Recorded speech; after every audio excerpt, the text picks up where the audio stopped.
ನಮಸ್ಕಾರ ಗೆಳೆಯರೆ. ಗೌಡಿಹಳ್ಳಿಯ ತಾಯಿ ಚಾಮುಂಡೇಶ್ವರಿ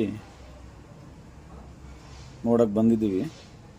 ಇದು ಹುಲಿದುರ್ಗನಿಂದನ 12 ಕಿಲೋಮೀಟ್ರು. ಮಲ್ಲನಕುಪ್ಪೆ ಗೇಟು, ಅಲ್ಲಿಂದ ಲೆಫ್ಟ್ ಕಟ್ಟಾದರೆ ಗೌಡಿಹಳ್ಳಿ 3 ಕಿಲೋಮೀಟ್ರು ಬಂದರೆ ಈ ತಾಯಿ ದರ್ಶನ ಮಾಡ್ಬೋದು. ಪ್ರಪಂಚದಲ್ಲಿ ಅತಿ ಎತ್ತರ ಚಾಮುಂಡೇಶ್ವರಿ ವಿಗ್ರಹ ಅಂದರೆ ಇದು. ಪಂಚಮುಖಿ ಲೋಹದಲ್ಲಿ ಮಾಡಿರೋದು. 35,000 kg ಐತಂತೆ. 18 ಕೈಗಳು, 18 ಆಯುಧಗಳು. ತಾಯಿ ನೋಡೋಕ್ಕೆ ಸೂಪರ್ ಆಗೈತೆ ನೋಡಿ, ಎಷ್ಟು ಚೆನ್ನಾಗಿದೆ ನೋಡಿ.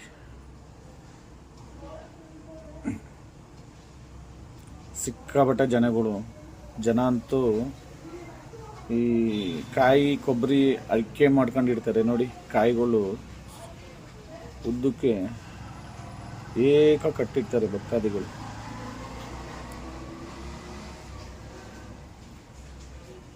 ನೋಡಿ, ಏಕ ಕಟ್ಟಿರ್ತಾರೆ. ನಾವೀಗ ಮೇಗಡಿಗೆ ಹೋಗ್ತಾ ಇದ್ದೀವಿ ದರ್ಶನ ಮಾಡೋಕ್ಕೆ. ಒಂದು ಸುತ್ತು ಮೇಲತ್ತಿ ಕೆಳಗಡಿಕೆ ಇಳ್ಕೊ ಬರೋದು ನೋಡಿ. 60 ಅಡಿ ಪಂಚಲೋಹ ವಿಗ್ರಹ. ಸಿಂಹದ ಮೇಲೆ ತಾಯಿ ನಿಂತಿರೋದು, ಸಿಂಹ ಹಿಂದೆ ಇರೋದು ನೋಡಿ. ಇನ್ನು ಹಿಂದೆ ಏನೋ ಮಾಡಿಸ್ತಾ ಇದ್ದಾರೆ, ಅದು ಗೊತ್ತಿಲ್ಲ. ಇನ್ನು ಅದು ರೆಡಿ ಆಗ್ತೈತಿ. ರೆಡಿ ಆದರೂ ಮಾತ್ರ ಚಾಮುಂಡೇಶ್ವರಿ ತಾಯಿ ನೋಡೋಕ್ಕೆ ಸೂಪರ್ ಕಾಣ್ತಿದೆ ನೋಡಿ. ಊಟನೂ ಇಡ್ತಿದೆ, ಡೈಲಿ ಪ್ರಸಾದನೂ ಇಡ್ತಿದೆ ನೋಡಿ.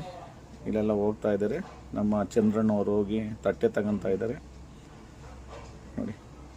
ಊಟನೂ 12 ಗಂಟೆಯಿಂದ 3 ಗಂಟೆ ತನಕ ಪ್ರಸಾದನೂ ಸಿಗ್ತೈತೆ. ತಾಯಿ ದರ್ಶನ ಮಾಡೋಕ್ಕೆ ಬಂದವ್ರಿಗೆಲ್ಲ ಪ್ರಸಾದನೂ ಸಿಗ್ತೈತೆ ಸ್ನೇಹಿತರೆ. ನೀವು ಒಂದ್ಸಲ ಹೋಗಿ ನೋಡ್ಕೊಬನ್ನಿ. ತುಮಕೂರಿಂದನ ಒಂದು 60 ಕಿಲೋಮೀಟ್ರು, 63 ಕಿಲೋಮೀಟ್ರ್ ಆಗ್ಬೋದು. ಹುಲಿದುರ್ಗ ಬಿಟ್ಟು 12 ಕಿಲೋಮೀಟ್ರು. ನೀವು ಒಂದ್ಸಲ ಹೋಗಿ ನೋಡ್ಕೊಂಡು ತಾಯಿ ದರ್ಶನ ಮಾಡ್ಕೊಂಡು ಬನ್ನಿ ಸ್ನೇಹಿತರೆ. ಜನ ಅಂತೂ ಸಿಕ್ಕಾಪಟ್ಟೆ ಜನ ಇರ್ತಾರೆ ನೋಡಿ. ಪ್ರತಿಯೊಬ್ಬರಿಗೂ ಊಟದ ವ್ಯವಸ್ಥೆ ಮಾಡಿದ್ದಾರೆ. ಮುಂದೆ ಸಿಕ್ಕಾಪಟ್ಟೆ ಇಂಪ್ರೂವ್ಮೆಂಟ್ ಆಗ್ತೈತೆ ಚಾಮುಂಡೇಶ್ವರಿ. ಇದ್ರ ಬಗ್ಗೆ ನಾನು ಅಷ್ಟು ತಿಳ್ಕೊಂಡಿಲ್ಲ. ನನಗೇನು ಗೊತ್ತಿರೋ ಬಗ್ಗೆ ನಿಮಗೆ